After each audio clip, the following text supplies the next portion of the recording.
আরে এটা একটা বাচ্চার কান্নার আওয়াজ না? ওই রিফাত, জি বাবা।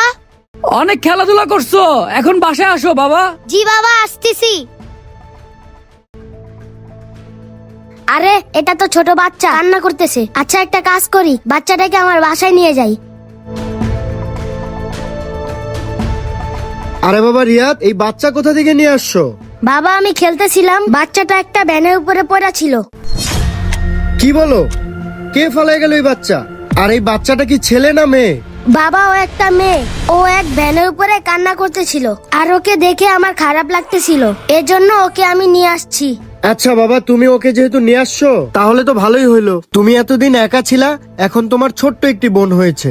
বাবা, মেয়ে বাচ্চা আল্লাহর একটা রহমত। আল্লাহ যখন বান্দার উপরে খুশি হয় তখন আল্লাহ তাকে একটা মেয়ে বাচ্চা দেয়।